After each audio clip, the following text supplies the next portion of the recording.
Welcome sa ating munting YouTube channel. Please support my videos. Comment, like and subscribe po mga idolo. Maraming salamat po. Story present. Super Devo Uling System. Kabanata 2231 ang lambak ng espada ay ipinagbabawal.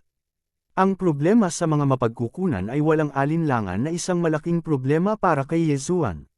Sa katunayan, totoo na ang Yezuan's devouring space ay maaaring magtanim ng mga mahiwagang damo at iba pang mga mapagkukunan, ngunit una sa lahat, ang mga mapagkukunan na kailangan ni Yezuan ay hindi lamang mga mapagkukunan tulad ng mga banal na halamang gamot, kundi pati na rin ang maraming iba pang mga mapagkukunan.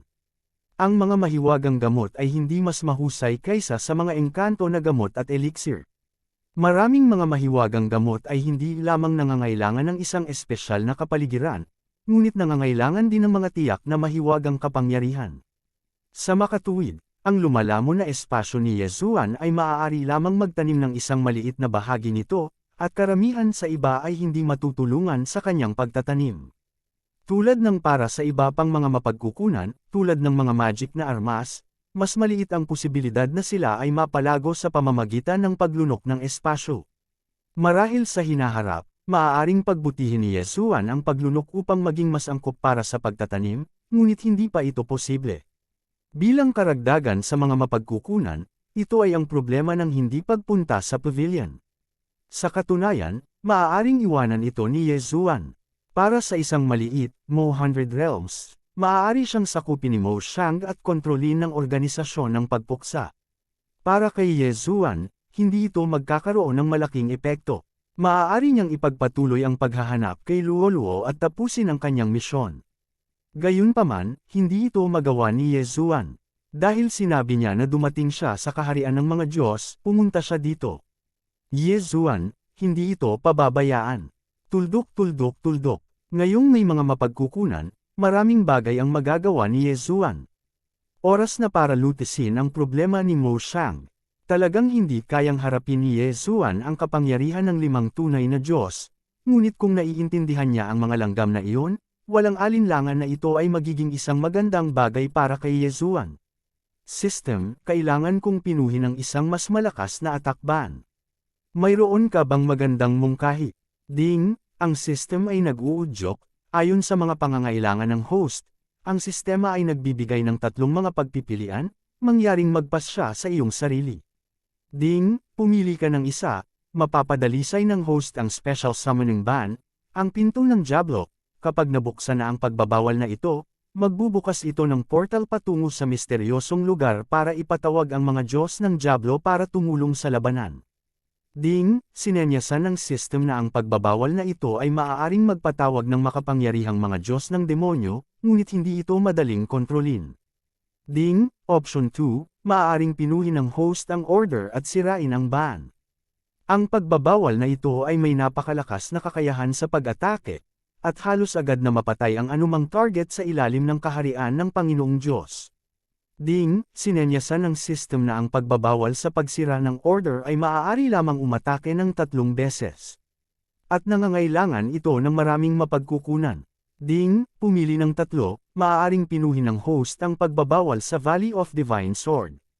Maaaring ipatawag ng pagbabawal na ito ang multo ng Infinite Divine Sword mula sa Valley of Divine Sword upang salakayin ang kaaway, at patuloy na lumaban ayon sa mga mapagkukunang ibinigay ng host.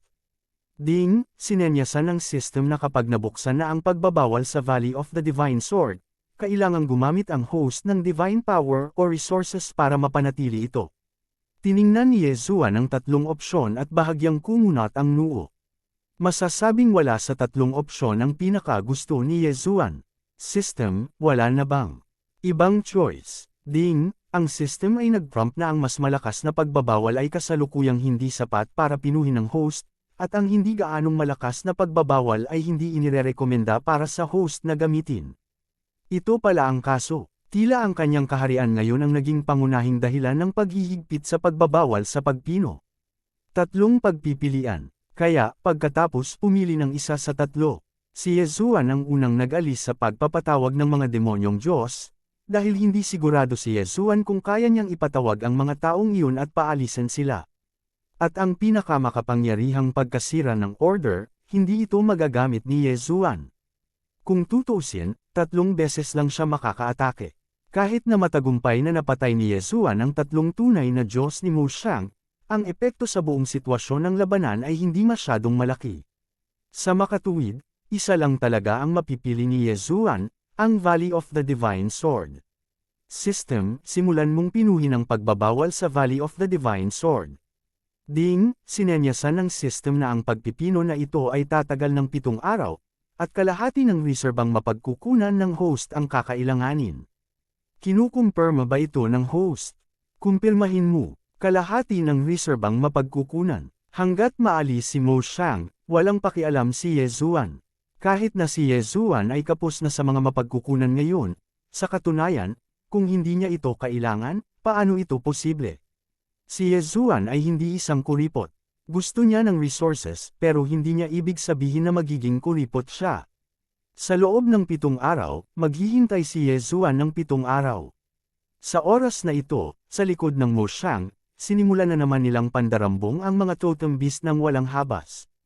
Ngayon, ang kanilang pag-asa ay lahat ay nakapin sa pagpapatawag ng mga sinaunang demonyong Diyos, kaya ang bilis ay bumilis din ng husto. Sa katunayan, si Mu Xiang ay nakakalap ng hanggang 900,000 totem beast ngayon. Ibig sabihin, 90,000 heads na lang ang natitira. Maaari na nilang isagawa ang kanilang plano. Sa sandaling ito, aabot sa 80,000 totem beast ang dinala mula sa ibang mga lugar. Masasabing kinakabahan ng magkabilang panig na naghahanda. Kasabay ng pagpino ni Yezuan sa pagbabawal, naglabas din siya ng utos na ganap na maghanda para sa digmaan. Nakilos na ang buong Lingbo City. Kahit anong uri ng cultivation base sila, kinakabahan silang naghahanda sa oras na ito. Alam ng lahat na ang oras na ito ay isang hindi pa nagagawang labanan, o kahit isang labanan na magtatakda ng kapalaran ng Lingbo City. 7 araw, sa isang kisap mata, nang tingnan ni Yezuan ang superba na binubuo ng 660 array na mga flag na kanyang pino sa kanyang harapan, nadama ni Yezuan ang higit na kapayapaan sa kanyang puso. Huling laban, ngayon, malapit nang magsimula. Tuldok tuldok tuldok. Si Yezuan ay nakatayo sa tuktok ng mansyon, tinitingnan ng 10,000 tropa na nakatipon sa ilalim ng kanyang mga paa, na walang kalungkutan o kagalakan sa kanyang mukha. Ang libu-libong ito ay ang mga piling puwersa sa buong Lingbo City. Ang 10,000 tao na ito ay pawang binubuo ng mga Diyos at Diyos. Kung tungkol sa mga Diyos, natatakot ako na sa labanang ito, walang puwang para sa kanila na maglaro. Lahat, ayokong magsabi ng dagdag. Kung bakit tayo nag-aaway, sa tingin ko alam na alam ng lahat. Kung ayaw mong maging papi ni Mu Xiang, kunin mo ang iyong magic weapon at lumaban hanggang kamatayan. Napakalakas ng kalaban, walang duda tungkol dito, si Mu Xiang ay may mayaman na background, mayroon silang 5 tunay na Diyos, at ang kanilang karaniwang kaharian ay mas mataas kaysa sa atin. Pero ano, hinding-hindi susuko ang ating Lingbo City. Dapat alam mo rin kung ano ang ginawa ng Masyang sa Masyang Beijing. Ang Masyang Beijing ang ating Masyang Beijing at tahanan nating lahat. Laban tayo, sama-sama tayong lumaban, lumaban ng husto, sama-sama tayong lumaban, lumaban tayo hanggang kamatayan. Ang kamay ni Yezuan ay nakataas, biglang kinuyam ang kanyang kamao, at sumigaw ng malakas. Laban hanggang kamatayan, huwag ng outres. Labanan hanggang kamatayan, huwag na huwag outres. 10,000 tao, hindi daan-daang libong tao na sumisigaw ng malakas, lahat ng mga tao na nalampasan ang kaharian ng mga Diyos ay dumating. Sa pagkakataong ito, ipinakita ng Lingbo City ang lahat ng lakas nito, at ang kaharian ng mga Diyos ay maaaring hindi makapaglaro sa frontal battlefield. Masyadong malaki ang tungkulin, gayunpaman, ipapakalat din sila bilang isang reserbang koponan pati na rin isang gilid. Para naman sa malayong distansya, hindi mabilang na mga mortal ang nanunood dito. Ang kanilang kapalaran ay ipinapasa lamang sa mga sundalong umalis sa istasyon. Wala silang karapatang pumunta sa larangan ng digmaan, dahil sila ay masyadong mahina. Alis na, sa isang malaking kaway ng kamay ni Yezuan, nabuksan ang gate ng Lingbo City, at lahat ay nagmadaling lumabas. Kabanata 2232 ang unang alon. Sa panig ni Mu Xiang, paanong hindi niya nakikita ang mga kilos ng Lingbo City? Sa oras na ito, ang may-ari ng pavilion ng Mashang Pavilion ay tumingin ng may paghamak sa hukbo sa Lingbo City, at mahinang nagsabi, ang mga langgam na ito na naghahanap ng kamatayan, na nakasiksik sa lungsod, ay maaaring mabuhay pa ng ilang araw, ngunit dahil sila ay lalabas upang mamatay, kung gayon, gawin natin sila. Haha, grupo lang ng rabble, bukod sa dami ng tao, ano kayang meron? Gusto nila tayong labanan at hanapin ang kamatayan. This time, kailangan nilang patayin silang lahat. Ang taong nagsalita ay isa ring powerhouse sa kaharian ng mga tunay na Diyos, na may misteryosong maskara sa kanyang mukha, na nagpahirap sa iba na makita ang kanyang buong mukha.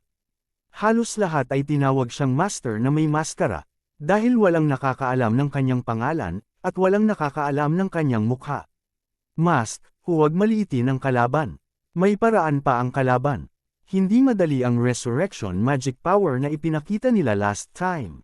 Ang taong ito ay pinangalan ng Wantian, at siya ay pinakamahusay sa killing magic powers. Wantian, hindi mo kailangang maliitin ang iyong sarili. Ang organisasyon ay nagpadala sa amin sa Motion 100 na kaharian na ito, at ito ay iyong tiwala sa amin, ngunit hindi ko inaasahan na kami ay nasa negosyo ng higit sa 100,000 taon. Lumabas ka at hanapin ang kamatayan. Ang taong ito ang pinakamalakas sa kanilang 5. Walang nakakaalam ng kanyang pangalan, at lahat ay sanay na siyang tawaging boss. Boss, mag-utos ka, hayaan mo akong sumugod at patayin ang mga taong iyon, ang amoy ng dugo. Gusto ko ang amoy ng dugo, ang mas maraming dugo ng malakas. Mas kapanapanabik ito, haha, ang kanilang Diyos na hayop sa Real God Realm, at ang powerhouse ng True God Realm. Tatanggalin ko ang kanilang mga ulo at iinuman ang kanilang dugo. Ang pagpatay sa Diyos ng digmaan ay ang kanyang ipinahayag na pangalan. Gayunpaman, mas gusto ng mga tao ni Mo Shang na tawagin siyang mamamatay tao. Pagpatay, ang gawain mo ay bantayan ang Yesuan na iyon, ang batang iyon ay hindi madali, ang kanyang kaharian ay halatang napakababa, ngunit maaari niyang pamahalaan ang Lingbo City na ito sa maayos na paraan at hindi maaaring baliwalain. Bueno, Mashang Pavilion Master, pumunta ka at tipunin ka. Aking disipulo, dahil ang mga tao mula sa Lingbo City ay malapit ng mamatay, kung gayon hindi natin kailangang maging magalang. Nagsalita na ang amo, at walang mabalisasayon bago ang digmaan, dahil para kay Mo Shang, hindi ito kailangan. Nagsimulang magtipon ang isang alagad na nagngangalang Mo Shang. Magkaharap ang dalawang panig mula sa malayo. Masasabing sa ganoong kalayuan, maging ang mga Diyos at tao ay madaling umatake, ngunit walang nagsisimula. Tumayo ang amo, tumingin sa lungsod ng Lingbo, at sinabing walang pakialam, kayong mga langgam, may pagkakataon pa kayong pumili, sumuko o mamatay. Contempt, ito ang paghamak ni Sigwoga, marahil sa kanyang mga mata, ang mga tao ng Lingbo City ay hindi karapat-dapat na banggitin. Tumayo din si Yesuan. Dahil ang powerhouse na ito ng True God Realm ang magkukusa na magsalita, kaya naniniwala si Yesuan na hindi siya gagawa ng palihim na pag-atake. Gusto mo sumuko na tayo. Tapos, hayaan mo na lang na lumapit yung mga kabayo. Anak, anong klaseng henyo ka? Yesuan, hindi ko nakita. Nilinang mo na ang mga first-rank low-level mysterious gods, at ang bilis ng pag-upgrade na ito ay talagang napakabilis, karapat-dapat na maging isang halimaw na henyo. Inferior profound God, anong mga kwalifikasyon ang mayroon ka para makausap ako? Boom! Biglang may isang malakas na puwersa ang direktang dumating. Tila isang invisible wave, na direktang dumadaloy kay Yesuan. Ding! Alarma! Alarma! Ang host ay nasa ilalim ng malakas na pag-atake, ang sistema ay automatikong nagtatanggol. Ding! Tapos na ang krisis. Sa isang pangungusap lang, hindi lang automatikong nagdepensa ang system laban dito, ngunit nakapatay din ito ng 100 gwardya sa paligid ni Yesuan. Napakalakas! Napakalakas ng lalaking ito. Ang True God Realm ay talagang hindi isang bagay na maaaring hamunin ng Profound God Realm. Tumingin si Yesuan sa lalaki. Sa oras na ito, kahit na hindi nasaktan si Yesuan, tila napahiya siya. Anak, ikaw mismo ang naghahanap ng kamatayan, tapos, tutuperin kita. Patayin mo ako. Ang mga tao ni Mo Shang ay talagang nagkusa na umatake. Isa pa, sa kanilang mga mata, ang mga tao sa Lingbo City ay isang grupo lamang ng mga rabble. Ang isang pulutong ng mga itim na figure ay direktang sumugod patungo sa Limbo City. Ang mga taong ito ay mga eksperto sa malapit na labanan na pangunahing nagsasanay ng mga supernatural na kapangyarihan na nagpapadalisay sa katawan. At sa likod nila, hindi mabilang na mga tao ang nag-activate ng mahiwagang kapangyarihan. Iba't ibang misteryosong pag-atake ang sinalakay ng galit. Patayin! Si Yezuan ay sumigaw din ng malakas, at sa isang iglap, ang mga Diyos na nagpapadalisay sa katawan sa Limbo City ay sumugod, at sa likod nila, ang mga magagaan na kurtina ay sabay na nabuo. Boom boom boom! Sa kalangitan, ang enerhiya ay patayo at paalang, at ang mga walang laman na bitek ay patuloy na napupunit, at pagkatapos ay mabilis na naayos. Sa itaas ng lupa, ang lupa ay nawasak sa isang iglap. Mahigit sa 100 ang bundok sa paligid ng larangan ng digmaan ang winasak sa lupa bago magsimula ang unang alon ng pag-atake. Sa kalangitan, patuloy na nagmamadaling pumatay ang mga bolang apoy, kulog at kidlat, blizzard, o lahat ng uri ng kakaiba at walang kapantay na dharmas, mythical beast, at mga sundalong multo. Isang makapangyarihang tao ang nakipaglaban sa sigaw, at ang mga dakilang kapangyarihan ay nahulog sa kabaliwan. Ang labanan ay dumiretso sa White Hut mula pa sa simula. Lumipad na usok, buhayin ang pagbabawal. Oo, anak. Alam ni Yezuan na ang labanang ito ay isang mapagpasyang labanan, kaya nakagawa na siya ng kumpletong paghahanda, at ang kanyang mga mapagkukunan ay hindi gagamitin sa simula. Sa ilalim ng pamumuno ni Feiyan, mahigit 1,000 disipulo ng Heavenly God Realm at kasing dami ng 30,000 disciples ng God-Human Realm ang nagtipon upang direktang buksan ang pagbabawal sa Valley of the Divine Sword. At, si Yezuan ang core ng buong pagbabawal at ang controller. Hayaan mong tikman ang kapangyarihan ng anino ng espada. Ikanaway ni Yezuan ang kanyang kamay, at sa sumunod na sandali, hindi mabilang na anino ng espada ang namuo sa kalangitan. Lahat ito ay phantom projection ng sword sa Divine Sword Valley, at bigla silang kumalat sa buong kalangitan. Whoosh whoosh! Hindi mabilang na si Jianyu ang sumugod palabas, tinawid ang mga taong nakikipaglaban sa gitnang lugar, at direktang bumagsak patungo sa likod ng Mo Shang. Pagtanggol, lahat ng mga disipulo ni Mo Shang ay nagsakripisyo ng kanilang sariling mga sandata sa pagtatanggol. Ngunit posible ba talagang mag-ingat laban dito? Boom! Isang banal na espada ang nahulog sa lupa, at ilang mga disipulo ni Mo Shang ang direktang natangay. Bagamat ang mga mahiwagang sandata sa kanilang mga katawan ay nagbabantay pa rin sa kanilang mga katawan, ang hindi mabilang na mga ilaw ng espada na sumunod ay direktang winasak ang kanilang mga depensa at pinunit ang kanilang mga katawan. Boom! Ang isang sword light ay direktang tumama sa isang disipulo ni Mo Shang, at sa isang iglap, ang disipulo ay direktang nabasag sa laman, at hindi na siya maaaring mamatay pa. Umuulan ang espada. Ang gusto ni Yezuan ay ang epektong ito, at ang gusto niya ay isang alon ng pagsupil. Sa simula pa lang, hindi na naisip ni Yezuan na buksan ang ban sa pangalawang pagkakataon. Isang alon lamang, isang alon ng pagpatay. Sumabog ang marahas na kapangyarihan. Nagbayad ng malaking halaga si Mo Shang para sa kanilang minamaliit na kaaway. Bawat segundo, daan-daang disipulo ang namamatay o nasugatan. Sa katunayan, kapag nasugatan, ito ay katumbas din ng kamatayan. Dahil pagkatapos ng pinsala, mas imposible silang ipagtanggol. Sa ilalim ng kontrol ni Yezuan, ang mga ulan ng espada na iyon ay patuloy na bumabagsak patungo sa karamihan, na nag-aani ng kanilang buhay. Kung saan maraming tao, sasalakayin ni Yezuan. Damn boy, meron pa namang ganyang paraan. Sa tingin mo ba may malakihang paraan ng pag-atake? Wan Shanfeng, sirain mo ito para sa akin. Kabanata 2233 ang bawat isa ay nagpapakita ng kanyang kapangyarihan. Isang kakaibang magic weapon ang lumitaw sa kamay ng lalaking nakamaskara, ang mahiwagang sandata na ito ay tila rockery, ngunit habang itinapon ito ng lalaking nakamaskara, ito ay naging isang bulubundukin sa isang iglap, at sa tuktok ng bulubundukin, hindi mabilang na mga figure ang lumitaw. Ang mga taong iyon ay nagpatuloy sa pag-atake, at ang buong bulubundukin ay bumagsak din ng direkta patungo sa mga tao ng Limbo City. Boom!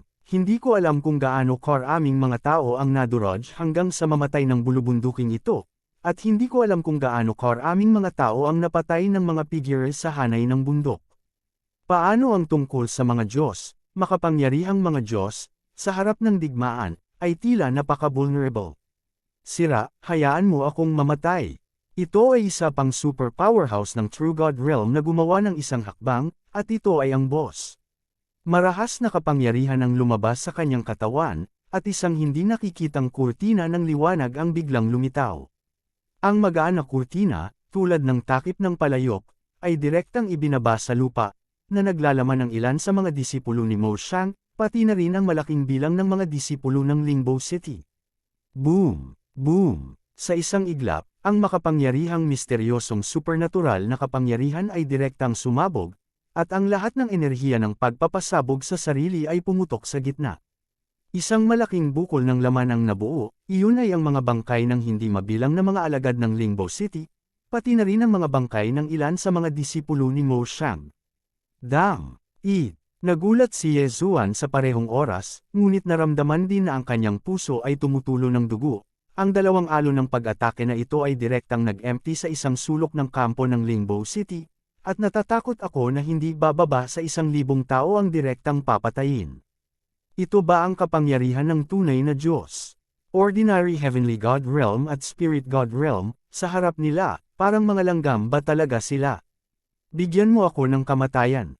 Biglang hinimok ni Yezuan ang Divine Sword Valley na ipagbawal, at sa kalangitan, lumitaw ang isang nakakatakot na malaking Divine Sword. Ang banal na espada na ito, natatakot ako na ito ay 10,000 metro ang haba at 10,000 metro ang lapad, at may nakakatakot na aura dito, at kahit nasa sandaling lumitaw siya, sa paligid niya, palaging may mga walang laman na bitik na nanginginig. Bigyan mo ako ng kamatayan. Sa isang kaway ng kamay ni Yezuan, ang nakakatakot na banal na espada ay direktang nahulog. Boom!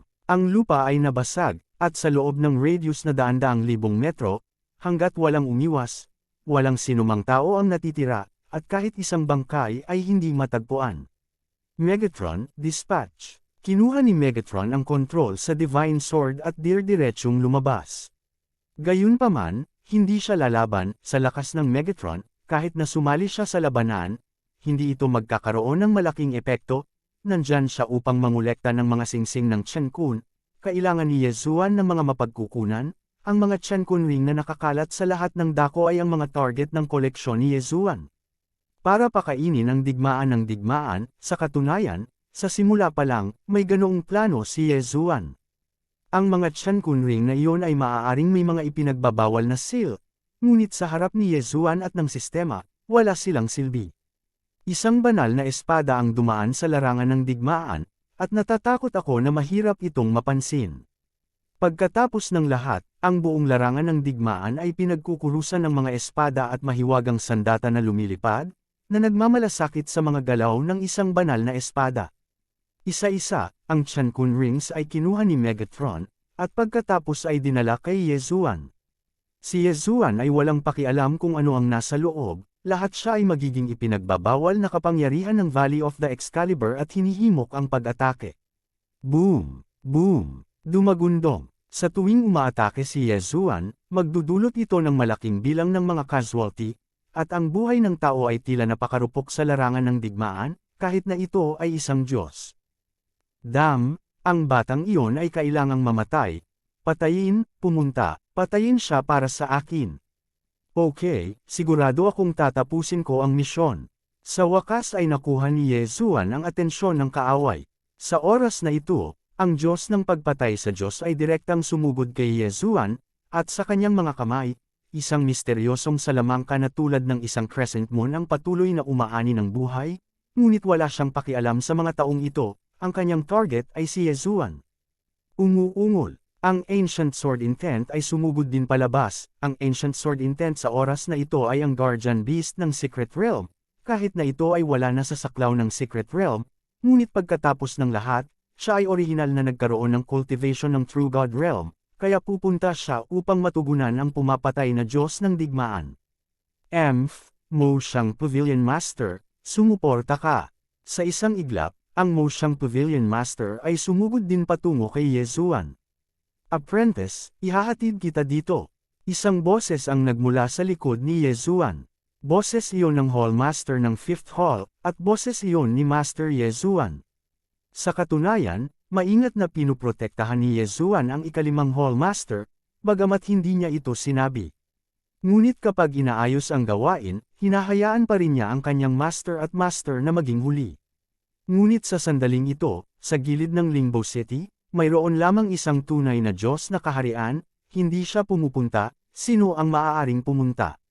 Sa makatuwid, ang Hallmaster ng 5th Hall ay direktang nakaharap sa Pavilion Master ng Mash'ang. I didn't expect na sa Lingbo City, meron pa palang dalawang lalaki from True God Realm, Emph, Mask, don't care about those ants, you also go to support. Utos muli ng amo, at hindi nag-atubili ang lalaking nakamaskara, diretso siyang sumugod, at sa isang casual na sulyap, ang kanyang tingin ay nakalok sa ikalimang Hallmaster. Damn it! Patuloy na hinihimok ni Yezuan ang Divine Sword Valley na ipagbawal, at sunod-sunod na malakas na pag-atake ang inilunsad. Ngunit ang kanyang mga mata ay palaging nasa gilid ng 5th Hall Master. Makikita na ang 5th Hall Lord ay naubos ang lahat ng kanyang lakas at pinakilos ang lahat ng kanyang diwa. Gayunpaman, sa harap ng dalawang True God Realms na mag-isa, tila wala pa rin siyang kapangyarihan. Hindi siya si Yezuan, at wala siyang tulong ng sistema, kaya halos palagi siyang dinidiin at binubugbog. Si Yezuan ay nababalisa sa kanyang puso, ngunit wala na siyang pagpipilian, dahil sa panig ng Lingbo City, wala na ang True God Realm Powerhouse. Mayroong palaging mga disipulo ng 5th Hall na nagsisikap na umakyat upang tumulong, ngunit sa kasamaang palad, kahit na ang mga elder ng Zuan God Realm ay ipinadala lamang sa kamatayan kung sila ay pupunta. Lamon. Biglang inilunsad ni Yezuan ang Devo Uring, nilamon ang isang bahagi ng mga mapagkukunan sa Chenkun Ring. Gusto ni Yezuan na umasenso, gustong magkaroon ng malakas na lakas, at gustong protektahan ang mga taong gusto niyang protektahan. Ding, ang host ay nakalusot, ang kasalukuyang 5-grade inferior Zuan God Realm. Lamon, patuloy na paglamon. Ding, ang host ay nakalusot, ang kasalukuyang 7 baitang mas mababang Zuan God Realm. Lunukon mo ulit ako. Ding, nakalusot ang host, ang kasalukuyang 9-rank inferior Zuan God Realm. Ding, ang sistema ay nag-uudyok, ang mga mapagkukunan ay hindi sapat, ang Valley ng Excalibur ay ipinagbabawal, at ang pag-atake ay malapit ng huminto. Si Yezuan ay nagpatuloy sa pag-upgrade, patuloy na paglamon, at sa isang iglap, siya ay umaakyat sa 8 kaharian, ngunit ito na ang limitasyon, dahil ngayon si Yezuan ay walang mapagkukunan, at maging ang Divine Sword Valley Prohibition ay malapit ng huminto sa paggana. Damn, shit, mapula ang mga mata ni Yezuan, at masasabing medyo abnormal na siya ngayon.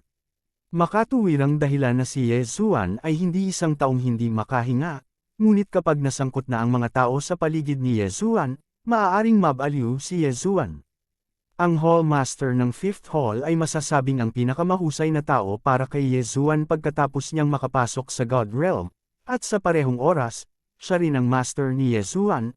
Sa oras na ito, palagi siyang sinasaktan ng 2 tao ng kabilang partido, paanong hindi nagmamadali si Yezuan.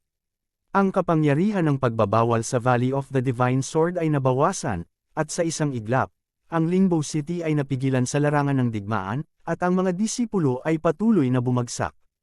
Ang puso ni Yezuan ay hindi komportable tulad ng isang patak ng dugo. Sa kabutihang palad, sa lalong madaling panahon nagpadala muli ang Megatron ng mga bagong mapagkukunan, at ang pagbabawal ng Valley of Excalibur ay muling puspusan. Kabanata 2234, Paggamit ng lumalamon na space. Bueno, ang isang nagngangalang Yezuan ay hindi pa pinapatay. Hindi yun gagana. Itong 3 lalaking ito, ano ang ginagawa nila? Patayin na lang ang langgam, bakit masyadong mag-abala? Itong mga disipulo ni Mo Shank, kahit patay na sila, hindi sila nababalisa, ngunit pagkatapos ng lahat, kailangan pa rin natin silang gawin ang ating gagawin sa hinaharap. Phantom Tian, maaari ka ring pumunta, tandaan na patayin si Yezuan ng direkta, para sa natitirang mga langgam, hindi mo na kailangang pansinin ito. Oo, boss, para sa kapakanan ng isang Yezuan, nagpadala ka na ba ng 4 na powerhouse ng True God Realm? Talagang tinitingala nila si Yezuan. Siyempre, ang pagbabawal at pagsupil ni Yezuan ay nagdulot ng malaking pinsala sa mga tao ni Mo Xiang. Ang Phantom Heaven ay kumilos ng napakabilis, at dumating sa tabi ni Yezuan sa isang iglap. Anak, tamad silang tatlo na patayin ka, pero hindi kita bibitawan, handa ka na bang mamatay? Na may isang mahinang ngiti sa kanyang mukha, tumingin si Phantom Tian sa woodpipe ni Yezuan, at wala siyang pakialam, hindi niya talaga tinapunan ng tingin si Yezuan.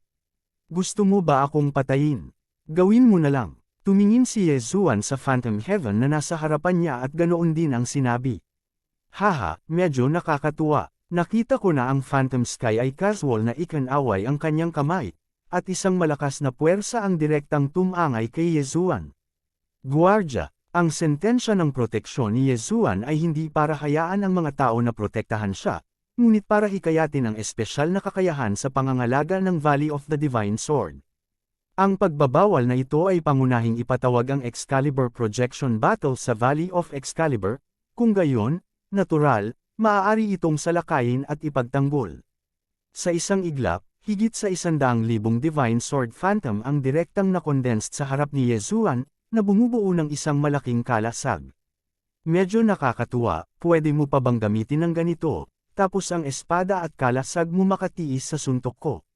Dumagundong, isang suntok, oo, suntok ito, magaling si Phantom Tian sa phantom killing ng mga supernatural na kapangyarihan, ngunit sa sandaling ito, gumamit siya ng isang suntok para basagin ang sword at shield guard sa harap ni Yezuan. Hindi ba masyadong malaki ang gap? Hindi kaya talagang hindi mapigilan ni Yezuan ang makapangyarihang pag-iral na ito.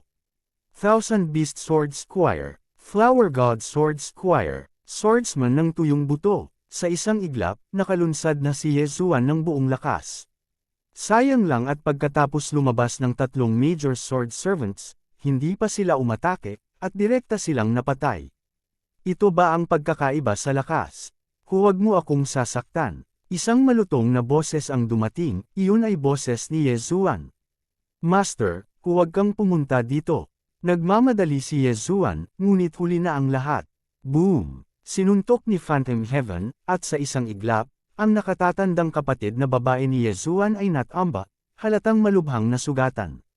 Bastard, inaaway kita. Biglang, kasama si Yezuan bilang sentro, isang malakas na puwersa ang sumabog, at si Yezuan mismo ay sumugod din patungo sa Phantom Sky. Hindi ito kapangyarihan ni Yezuan, isang ilusyon na pinto ang biglang lumitaw. Gusto talaga ni Yezuan na hilahin ang Phantom Heaven papunta sa devouring space. Ito ang True God Realm. Kapag ang isang True God Realm powerhouse ay pumasok sa devouring space, kung gayon, maaari itong magdulot ng malaking pinsala sa devouring space. Gayunpaman, ano ang magagawa ni Yezuan ngayon? Isa lamang siyang mababang Zuan God, at wala siyang anumang mga whole card sa kanyang kamay, maliban sa paggamit ng devouring space, ano pa ang magagawa niya? Maaaring sirain ng paglamon ng espasyo ang Phantom Heaven, sigurado iyon, syempre, tiyak na babayaran ito ni Yezuan. Biglang nawala ang mga figure ni na Yezuan at Phantom Heaven sa larangan ng digmaan. Ang lahat ay tumingin sa gilid na ito ng may kainahinala dahil kahit na sino ito, hindi nila maramdaman ang kahit katiting na bakas ni Yezuan at Phantom Heaven ngayon. Para bang hindi na nagpakita ang 2 taong ito. Anong nangyayari? Walang nakakaalam kung ano ang eksaktong nangyari. Sa sandaling ito, sa lumalamon na espasyo, si Yezuan ay tumingin sa Phantom Heaven mula sa malayo, at ang Phantom Heaven ay naguguluhan din. Hoy, ano ang nangyayari, bata? Ito ba ang iyong ilusyon? O ito ba ang iyong larangan? Hindi, ikaw ay isang mababang mystical god, paano ka magkakaroon ng domain? Ang Phantom Heaven ay tila walang reaksyon, o sa halip, ay walang pakialam. Wow, oo, ito ay isang magandang lugar. Phantom Sky, nasa mood ka pa bang tamasahin ang mga tanawin? Gaano ba ito kapanghamak para kay Yezuan? Ding, alarm, pakitandaan ng host. Limunin ang espasyo sa isang malakas na kaaway, mangyaring patayin kaagad ang host. Ang mga alarma ng sistema ay tuloy-tuloy, at tila nagmamadali din ang sistema. Tumingin si Yezuan kay Phantom Sky, alam niyang kailangan niyang patayin ang taong ito ng mabilis. Sa katunayan, hindi pa banggitin na naglunsad ng pag-atake ang Phantom Sky, kahit na pumasok siya, magdudulot ito ng pinsala sa devouring space. Dahil, ang kanyang kaharian ay masyadong mataas kaysa kay Yezuan, at hindi niya kayang lunukan ang espasyo. Mamatay. Sa devouring space, ang projection ni Yezuan ay mabibiyayaan ng makapangyarihang pagpapala, at si Yezuan ay makakagamit ng hindi mabilang na enerhiya. Kasabay ng mga murang salita ni Yezuan, sa isang iglap, daan-daang mga pagbabawal ang direktang napigilan patungo sa Phantom Heaven. Haha, langgam ay langgam, ano, gusto mo bang talunin ako sa ganoong kaunting kakayahan? Mag-overestimate sa lakas ng sarili o sa sarili. Dumagundong. Gumawa ng hakbang ang Phantom Sky, at supernatural ang Phantom Killing. Ito ay isang kombinasyon ng ilusyon at pagpatay, nagagawa niyang ganap na lituhin ang isipan ng mga tao, at pagkatapos ay bombahin ang kanilang mga kaaway ng ganap na paraan. Gayunpaman, tila hindi sinasadya ng Phantom Heaven na ilunsad ang ilusyon, ngunit direktang ginamit ang kanyang malakas na lakas para durugan si Yezuan. Ding, ang sistema ay nag-uudyok. Ang lumalamon na espasyo ay nasugatan at patuloy na napinsala. Ding, alarma, alarma, nilalamon ang kasalukuyang antas ng pinsala sa espasyo, 5%. Ding, alarm, alarm, pakipatay agad ang nanghihimasok. Sumimangot si Yezuan, ang maldito na lalaking ito, na muling nagdulot ng pinsala sa lumalamon na espasyo, hindi ito dapat patawarin. Bigyan mo ako ng kamatayan. Biglang sumugod si Yezuan. Nakita ni Nowantian na talagang inaatake siya ni Yezuan, wala siyang pakialam, at sinabing ng aalipusta, "Anak, huwag mong subukang magpumiglas, mamatay ng masunurin, baka mas mababa ang paghihirap mo."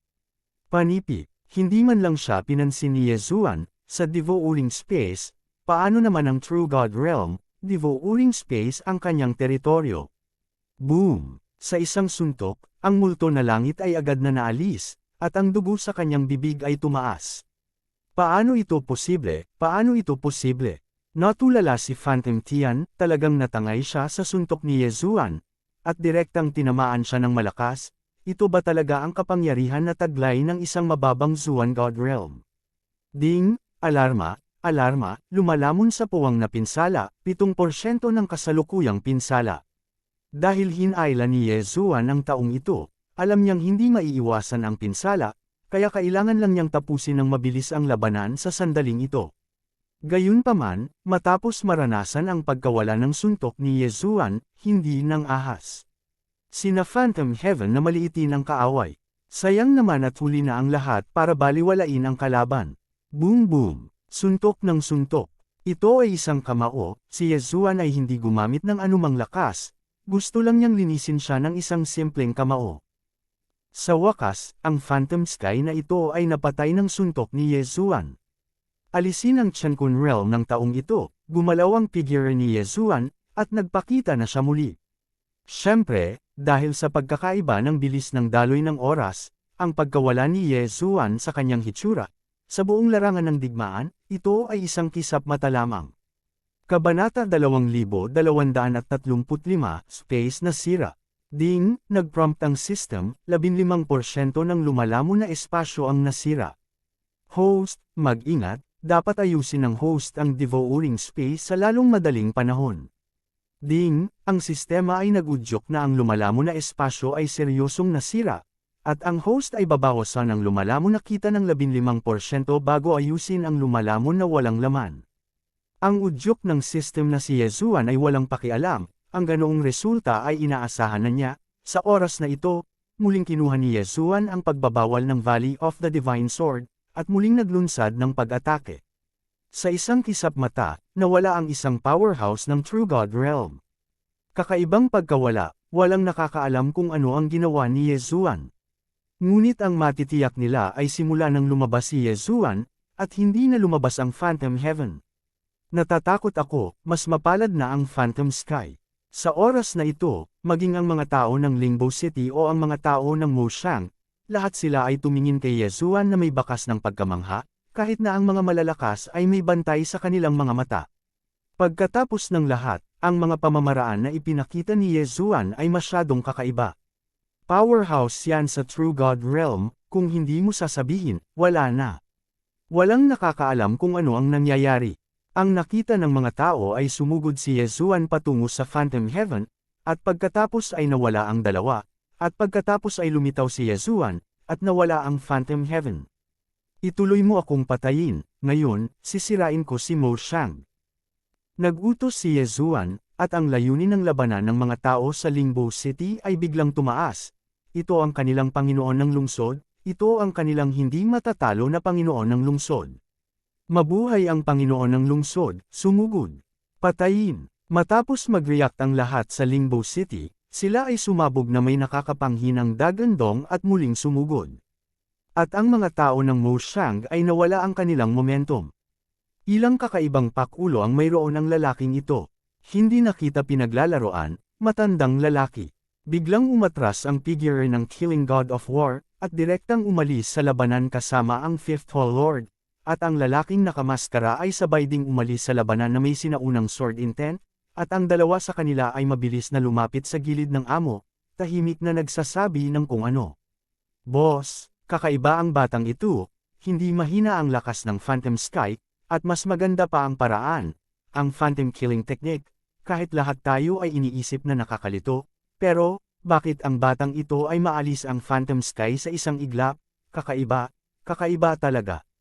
Tumingin ang boss sa larangan ng digmaan, tumanggo at nagsabi, mukhang walang halaga itong Mo Shang Pavilion, magmadali kayong dalawa sa posisyon ng altar at pabilisin ang muling pagkabuhay ng mga sinaunang demonyong Diyos, narito ako upang antalahin ang oras, 100 kaharian lang, hindi sa mata ng organisasyon. Panipi, gayunpaman, narinig ninyong dalawa na mabuti, ang sinaunang demonyong Diyos ay isang malaking plano ng organisasyon, at dapat itong mabuhay muli. Bukod dito, pagkatapos ng muling pagkabuhay, kailangan mong agad na umalis sa organisasyon kasama ang mga sinaunang demonyong Diyos, at hindi mo dapat hayaang masira ang mga sinaunang demonyong Diyos, intindihin mo. Okay, boss, nakuha namin. Mabilis na umalis ang dalawa. Siyempre, nakita ni Yezuan ang eksenang ito, ngunit hindi alam ni Yezuan kung ano ang pakay nila. Patayin silang lahat, ha? Secret Arts, Puppet Control. Sa isang iglap, mula sa katawan ng amo, hindi mabilang na mga pulang sinulid na kasing nipas ng mga gossamer ang lumitaw, na direktang nagdudugtong sa lahat ng tao sa Mo Shang. Ito ang paraan kung saan kinokontrol nila si Mo Shang. At ang mga konektado sa manipis na pulang linya ay agad na nahuhulog sa kabaliwan, na masasabing isang nakamamatay na pag-atake. Lahat sila nawalan ng malay. Siyempre, ang Pavilion Master ay hindi pa nawawala ang kanyang espiritual na karunungan, pagkatapos ng lahat, siya ay isa ring True God Realm Powerhouse. Ikaw, anong ginagawa mo? Bakit mo ginagamit ang sikretong sining? Lumapit ang Mo Pavilion Master sa tabi ng amo at nagtanong sa nanginginig na boses. Si Mo Shang ay itinatag niya, kahit nakalaunan ay sumali siya sa organisasyon ng pagpuksa, ngunit mayroon pa rin siyang damdamin para kay Mo Shang. Langgam lang, kung patay, patay na, okay, huwag kang magsalita ng kalokohan, patayin mo hanggat gusto mo, patayin mo tong mga rebelde, tapos umalis ka dito, 100 kaharian na to, wag na. Patayong bar, ang Mo Shang Pavilion Master ay hindi nang ahas na lumaban, pagkatapos ng lahat, sa kanyang katawan, mayroon ding ilang uri ng lihim na pamamaraan na na-set up, at makokontrol pa siya ng amo na ito. Bigla na lang, kakaibang pagbabago ang naganap sa larangan ng digmaan, at ang mga tao ng Mo Shang ay parang mga baliw na tao, umaatake lamang ngunit hindi nagtatanggol, kahit na sila ay mawalan ng buhay, at kahit na maraming tao ang piniling magpasabog sa sarili at umatake. Biglang natalo ang Limbo City. Nakita ni Yezuan ang lahat ng ito sa kanyang mga mata, ngunit maaari lamang niyang ipagpatuloy ang paghimok sa Divine Sword Valley na ipagbawal ang pag-atake, at wala ng ibang paraan. Ang labanan ay natapos ng mas mabilis kaysa sa inaasahan, ngunit ang mga pagkatalo ay napakabigat. Sa napakaraming tao, nalampasan na nila ang limitasyon ng kakayahan ni Yezuan na muling mabuhay, napakaraming tao ang nakatakdang mamatay sa labanan. 3 araw, mayroon lamang 3 araw si Yezuan, at sa 3 araw na ito, si Yezuan ay lumabas ng buo, ngunit binuhay lamang niya ang 1/5 ng mga patay sa digmaan. Ngunit sa kabutihang palad, nabura si Mo Xiang. Pagkaraan ng 3 araw, nagpapahinga pa rin ang mga tao ng Lingbo City, ngunit sinabi ni Ye Zuan ng ilang salita sa Fifth Hall Master, Ling Zuan Pavilion Master, Bai Lu at iba pa, at pagkatapos ay umalis na mag-isa. Sa katunayan, ang dahilan kung bakit nagtagal si Ye Zuan ay dahil lang sa pag-aalala niya kay Mo Xiang. At ngayon, ang kabuuang sitwasyon ay napagpasyahan na, kaya natural na imposible para kay Ye Zuan na magpatuloy na manatili dito. Ang isang malaking halaga ng mga mapagkukunan ay naiwan sa Lingbo City, dahil alam ni Ye Zuan na kapag siya ay umalis, siya ay may iwan lamang upang ayusin ang kanyang sarili. Sa anumang kaso, ito rin ang unang puwersa ni Ye Zuan, at narito, mayroon ding mga tao na pinapahalagahan ni Ye Zuan, kaya kailangang magtago ng sapat na mapagkukunan si Ye Zuan. Ang pag-alis ni Ye Zuan ay hindi na alarma ng sinuman, at noong siya ay nag-carnival sa Lingbo City, si Ye Zuan ay tahimik na umalis na may lumilipad na usok. Anak, saan tayo susunod? Pagkatapos maglakad ng malayo, tinanong ni Fei Yan si Ye Zuan. Siyempre pumunta ka kay Mo Xiang. Anong ibig sabihin ni child? Tapos nawasak si Mo Xiang, anong gagawin mo sa Mo Xiang? Kudlit. Haha, siyempre Ani, pinaghirapan natin at lumaban, hindi ba dapat natin tapusin ang treasure house ni Mo Xiang? Si Ye Zuan ay nasa mabuting kalagayan, bagamat siya ay umalis sa Lingbo City, ngunit sa susunod, siya ay haharap sa isang malaking ani. Hindi nagpadala si Ye Zuan ng isang tao para pumalit kay Mo Xiang, at nag-iwan siya ng napakaraming mapagkukunan, para saan? Hindi ba't para lang ma-occupy ang treasure house ng Masyang Pavilion ng mag-isa? Matapos marinig ang mga salita ni Ye Zuan, bahagyang ngumiti si Fei Yan, at sinabing, kung gayon ay natatakot si Gangzi na siya ay bumilis, natatakot ako na ang balita ng pagkawasak ni Mo Xiang ay kumalat na. Gusto ni Gangzi ang treasure house ni Mo Xiang, kung gayon, bakit ayaw ng ibang tao? Natatakot ako na ngayon, si Mo Xiang ay natatakot na hindi mabilang na mga tao ang nakatipon na ng treasure. Panipi. Ito ay pinaalalahanan ni Fei Yan, at nag-react si Ye Zuan. Ang ninyo na ito ay masyadong nakakaawa, siya ay nakikipaglaban sa buhay at kamatayan sa harapan, kung ang mga benepisyo ay aalisin ng iba, kung gayon si Ye Zuan ay hindi magkakaroon ng lugar upang umiyak. Girl, full speed ahead. Saan nakayanan ni Ye Zuan, at direktang sumabog ang lahat ng kanyang bilis. Oo nga, nang dumating si Ye Zuan sa Namosyang Pavilion, hindi mabilang na mga tao ang nagtipon na sa siyam na bulwagan, ilang mahahalagang lugar, at kalat-kalat na mga labanan, malinaw naman, ang mga disipulong naiwan ni Mo Xiang Pavilion na patuloy pa rin. Kabanata 2236, Sakang Mo Xiang. At ang buong Mo Xiang Pavilion ay matagal nang inookupahan ng hindi mabilang na tao. Ang mga taong ito ay alinman sa mga casual na magsasaka o maliliit na puwersa. Ang labanan sa pagitan ng Lingbo City at Mo Xiang ay walang kinalaman sa kanila. Ngunit sa sandaling matapos ang labanan, ang mga taong ito ay hindi magiging magalang. Ang aking mga mapagkukunan, ang mga taong ito ay naglakas loob na agawin ang aking nadembong. Ang puso ni Ye Zuan ay tumutulo ng dugo, sa loob ng 3 araw, kahit na ang mga taong ito ay dumating lamang ng 1 o 2 araw, tiyak na hindi mabilang na mga mapagkukunan ang aalisin. Tingnan mo ang ngayon, maliban sa unang bulwagan, ang iba pang 8 bulwagan ay ganap na inookupahan ng mga taong ito, at ang patuloy na paghahanap ay malalaman, natatakot ako na ang treasure house ng 8 bulwagan ay matagal nang walang laman. Maliban, syempre, para sa ika-5 templo, na matagal nang umalis, at wala nang natitira sa burol. Ang unang templo, oo, mayroon ding unang bulwagan, at sa oras na ito, mayroon pa ring libu-libong labi ng Mo Xiang Pavilion sa unang bulwagan, kaya't hindi nawala ang treasure house. Kay Ye Zuan iyon, kung hindi man lang kinuha ni Ye Zuan ang treasure house ng unang bulwagan, mawawala talaga si Ye Zuan ng lahat ng kanyang pera. Sa sandaling gumalaw ang figure, walang pakialam si Ye Zuan sa ibang mga lugar, at dumiretso sa unang bulwagan. Sa oras na ito, karamihan sa unang templo ay nawala. Ang mga labi ng Mo Xiang Pavilion ay nagbabantay sa labas ng pangunahing bulwagan, umaasa sa pagbabawal upang mapaglabanan ang mga tao sa labas. At ang ilan sa mga kayamanan ng unang templo ay nasa likod ng pangunahing bulwagan. Sa harap ng pangunahing bulwagan, hindi bababa sa 100,000 katao ang nagtipon. Pinalibutan ng 100,000 katao ang pangunahing templo, ngunit sa mga taong ito, wala kahit isang tunay na malakas na tao. Nawasak na si Mo Xiang, gusto mo pa bang lumaban, mga alagad ni Mo Xiang, payo ko, umalis ka dali, hindi ako mapapahiya sa iyo, gusto lang namin makuha ang mga benepisyo dito, haha.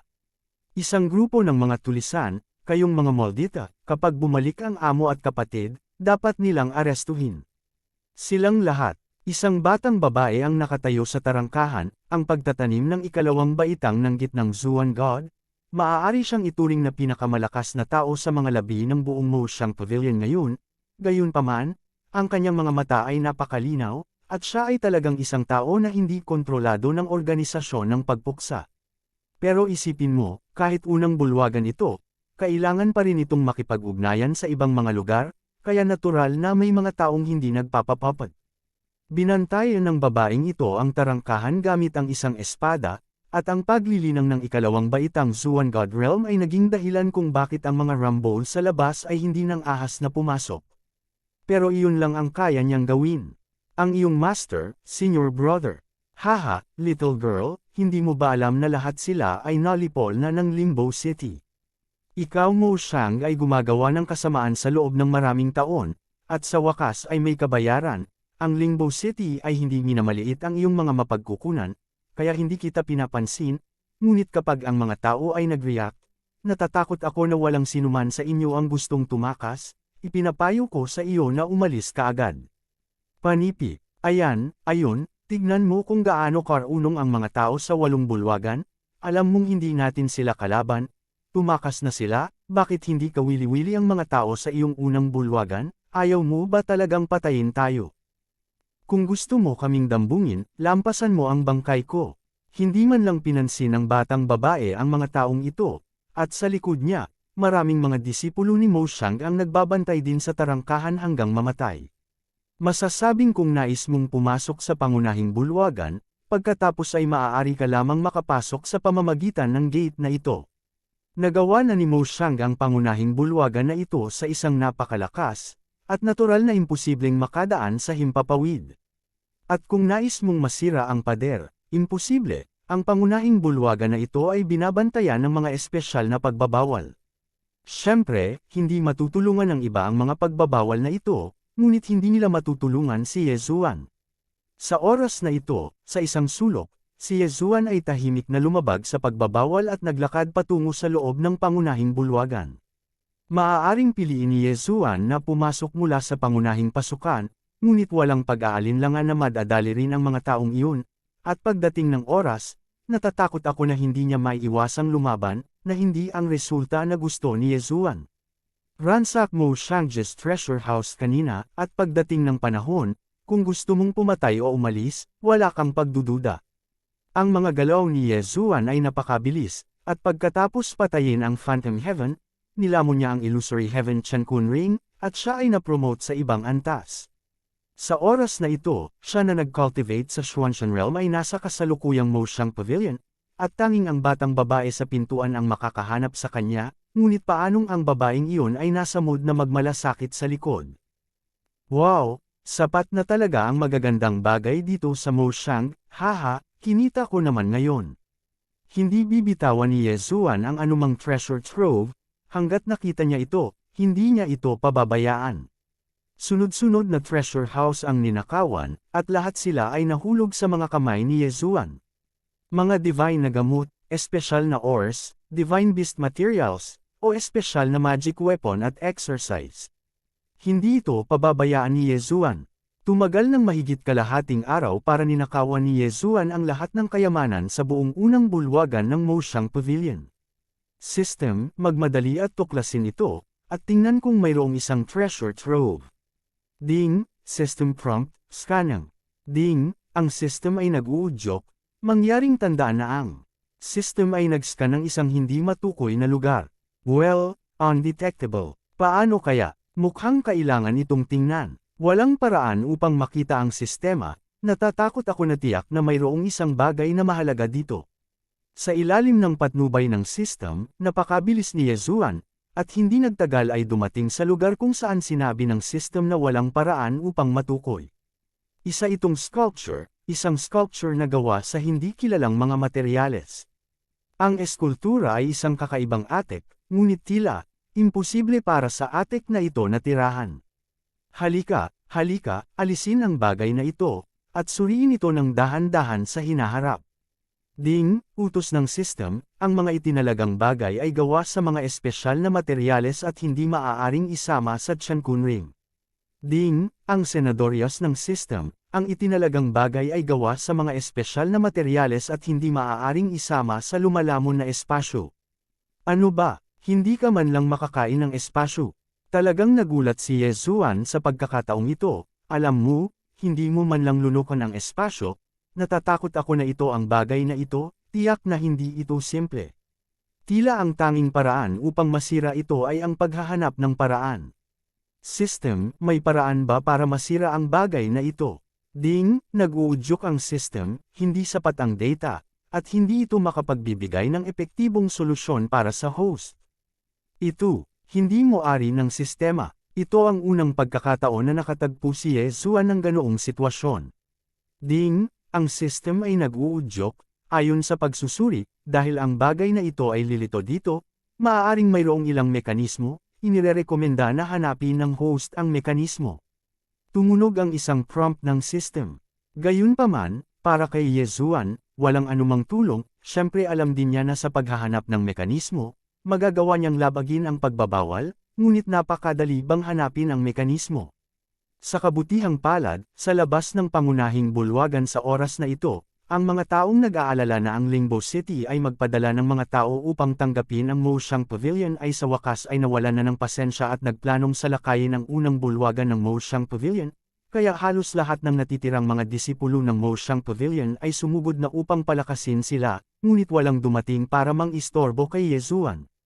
Maingat na hinanap ni Yezuan ang lahat ng sulok, at sa wakas, isang maliit na eskultura ang nakakuha ng atensyon ni Yezuan, na ginawa itong isang eskultura. Isang eskultura na parang ordinaryong palamuti. Kabanata 2237, masungit. Gayunpaman, lubos na alam ni Yezuan na ang maliit na eskultura ay halos kapareho ng malaking eskultura, na nagsasabing walang problema, gayunpaman, hindi naniniwala si Yezuan. Kinuha ni Yezuan ang maliit na eskultura at tiningnan ito ng mabuti sa mahabang panahon, ngunit nalaman niyang wala siyang makitang kahit ano. Nanlilin lang ang damdamin. Itatapon na sana ito ni Yezuan, ngunit pagkatapos mag-isip tungkol dito, direkta niya itong itinapon sa Tiancun ring. Biglang nawala ang malaking sculpture sa harap ni Yezuan. Oo, nawala na ang kakaiba. Hindi malay ni Yezuan ang tungkol sa kanyang Tiancun ring, gayunpaman, nagulat siya sa hitsura nito. Ang eskulturang iyon ay nakapasok na sa Tiancun ring ni Yezuan. Anong nangyayari? Gayunpaman, nang gusto ni Yezuan na alisin ito, hindi niya magawa. At nang ilabas ni Yezuan ang maliit na eskultura, lumabas ang malaking eskultura. Kakaibang mga bagay, syempre, ngayon ay wala sa mood si Yezuan na tuklasin ang mga ito. Dahil sa mga oras na ito, may sumigaw na ng patayan sa labas. Sa madaling salita, nawala sa wakas ang unang bulwagan ng Moshang Pavilion. Hindi mabilang na mga tao ang sumugod, at pagpasok pa lang nila, galit na galit nilang ninakawan. Ang lahat ng makikita nila sa unang bulwagan. Ang mga taong ito ay isang grupo ng mga baliw, oo, isang grupo ng mga baliw, at hindi nila mabitawan ang anumang bagay na nakikita nila, kahit na ito ay isang tile sa sahig. Kasabay nito, hindi nila pababayaan ang sinuman sa mga disipulo ni Moshang. Sa oras na ito, ang natitirang 12 o higit pang mga disipulo ni Moshang ay nagbabantay sa batang babae, ngunit napapaligiran sila ng isang grupo ng mga tao. Haha, batang babae, hindi ba napakalakas ngayon? Bakit hindi ka magsalita ngayon? Halika, sumama ka sa iyong mga kapatid, ipinapangako kung gusto mong mamatay. Ikaw scum, gumamit ka talaga ng lason. Haha, anong masama sa paggamit ng droga? Sino ba ang nagsasaad na hindi ka pwedeng gumamit ng droga? Alam na pala ng mga lalaking ito na hindi sila ang kalaban ng babae, At talagang gumamit sila ng lason sa babae. To be precise, gumamit sila ng lason sa mga labi ng buong Moshang Pavilion. Yung iba naman, pinatay na nila. Narinig ni Yezuan ang mga salitang ito. Sa totoo lang, walang magandang impresyon si Yezuan kay Moshang, ngunit wala siyang masamang pakiramdam para sa kanila. Ngunit walang magandang impresyon si Yezuan sa mga taong ito na sinasamantala ang apoy para magnakaw. Ang mga lalaking ito, nang hindi naalis si Moshang, isa-isang nauutaw si Moshang na parang mga apo at nang arap ng pabor kay Moshang, at ngayon, nang matalo si Moshang, ipinakita nilang muli ang kanilang mga pangit na mukha. Ang ganitong uri ng tao ay isang taong hindi nakasanayan ni Yezuan. Sa simula, nakuha ni Yezuan ang mga benepisyo, at ayaw niyang mag-alala, ngunit handa na siyang umalis, ngunit nang makita ang mga pangit na taong ito, hindi alam ni Yezuan kung bakit, kaya tumayo pa rin siya. Tumigil ka! Malakas na sumigaw si Yezuan, at ang figure ay dumating na sa babae at sa mga labi ni Moshang. Hoy, saan lumabas ang munting multo? Anong gusto mong gawin? Nang makitang tumayo si Yezuan, medyo nagulat ang mga taong iyon. Umalis ka na dito, baka maligtas kita sa kamatayan. Ang mga taong ito sa pangkalahatan ay nasa Heavenly God Realm, kahit na sila ay nasa Spirit God Realm, hindi marami, at kung tungkol sa Zuan God Realm, mas kaunti pa, kumbaga, hindi ito inilalagay ni Yezuan sa kanyang mga mata. Siyempre, casual na usapan lang ang spotting the other party, dahil alam niyang imposibleng matakot ang kabilang partido sa kanya.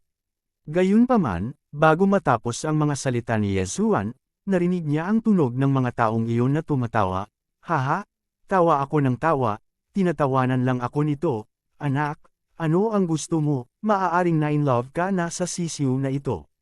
Ayos lang, kapag naglaro na ang mga tito, tutugtugin kita.